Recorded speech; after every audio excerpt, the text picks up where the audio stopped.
Hai, Sobat Trader semua. Hari ini gue ingin seperti biasa latihan trading gue yang ke-41. Sebentar lagi udah mendekati 45. Tujuan dari gue sharing latihan ini adalah supaya kita belajar dari studi kasus. Kalau misalkan patternnya seperti ini, apa tindakan yang harus kita lakukan. Dan mudah-mudahan pembelajaran ini juga bermanfaat buat teman-teman yang masih pemula. Ya ingin tahu kalau misalkan kondisi seperti ini seperti apa tindakannya gitu. Nah buat teman-teman yang penasaran simak video ini sampai habis.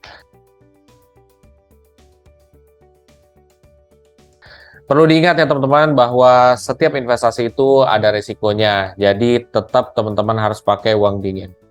Oke, kita akan coba share screen.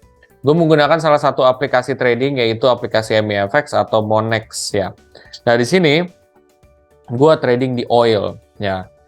Pertama-tama gue akan buka dari kurva daily dulu karena kita mau lihat secara gambaran besar ini arah pergerakannya kemana. Berdasarkan gue ngelihat secara sekilas tanpa pakai garis resistance dan support, ini dia lagi berbentuk sideways guys ya. Jadi kalau lo perhatiin ya dia lagi turun, terus habis itu dia breakout. Breakoutnya itu bukan ke bawah tapi dia ke samping ya. Satu, dua, tiga, empat, lima. Oke. Dan dia arahnya ke samping. Nah, kira-kira menurut kamu harusnya arah sebaliknya kemana? Kalau berdasarkan yang gue lihat sekarang, dia harusnya naik ke atas dulu sampai di sini guys ya. Di poin sini baru dia akan turun. Seharusnya seperti itu, kecuali dia akan ada breakout ya. Oleh karena itu ya TP-nya harusnya di daerah sini nih ya. Kenapa? Karena dia bentuk sideways, dia nggak berbentuk kurva ke bawah. Kaki-kakinya sama juga kan rata-rata. Kalaupun ini ada indikasi dia lebih tinggi nih, tuh ya. Dia ada indikasi lebih tinggi. Mungkin dia kalau nggak sama dia akan naik ke atas. Oke. Jadi kita udah tahu nih bahwa gambaran besarnya dia akan naik ke atas.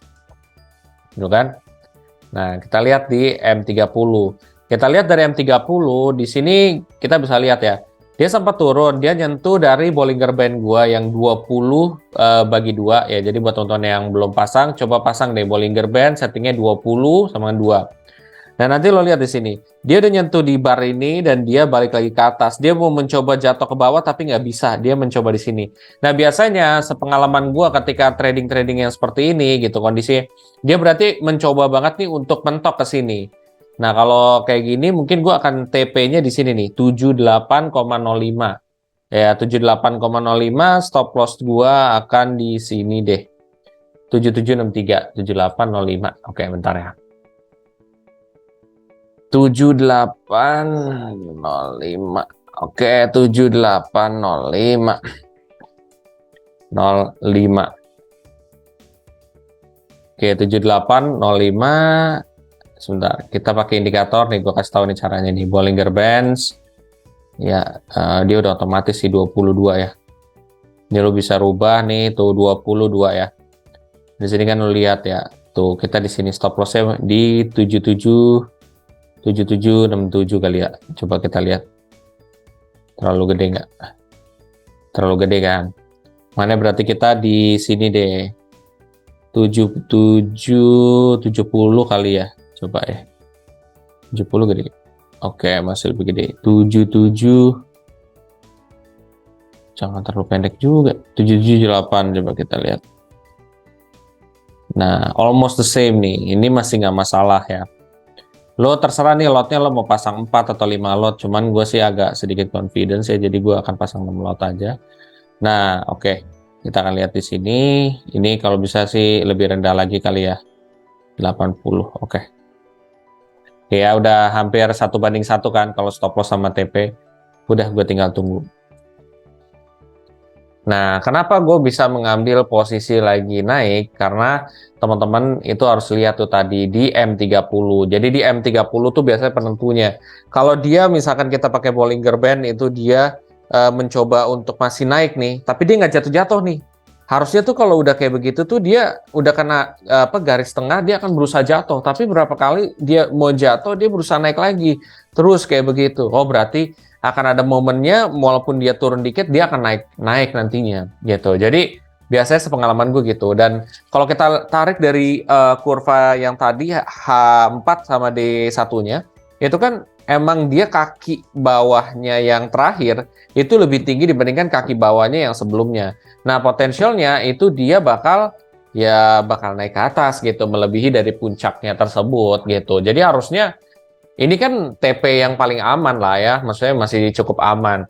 Nah kalau misalkan lo yang mau lebih sedikit menantang atau beresiko, ya lo berarti lebih tinggi lagi, karena kan lo yakin bakal breakout lah gitu.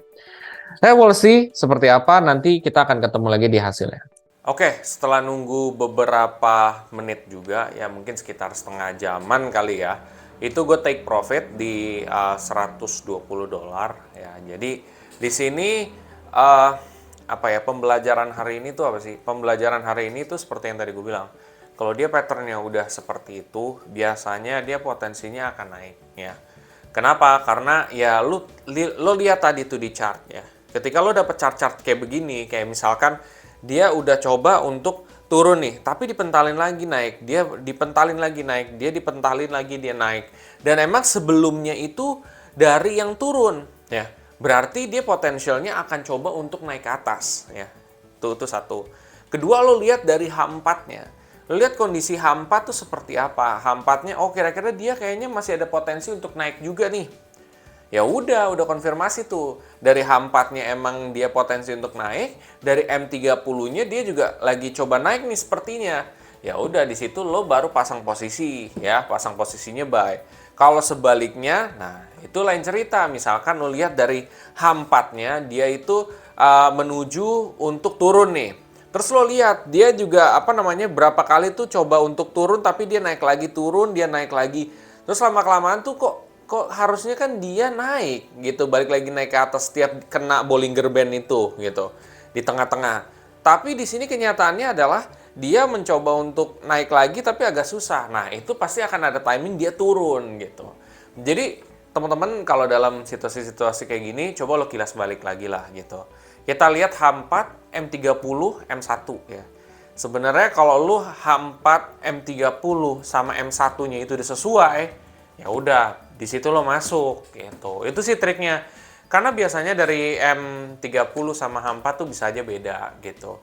Dan kalau kayak gitu menurut gua kalau lu emang nggak risk taker banget jangan lo ambil. Kalau lu cukup risk taker lo ambil.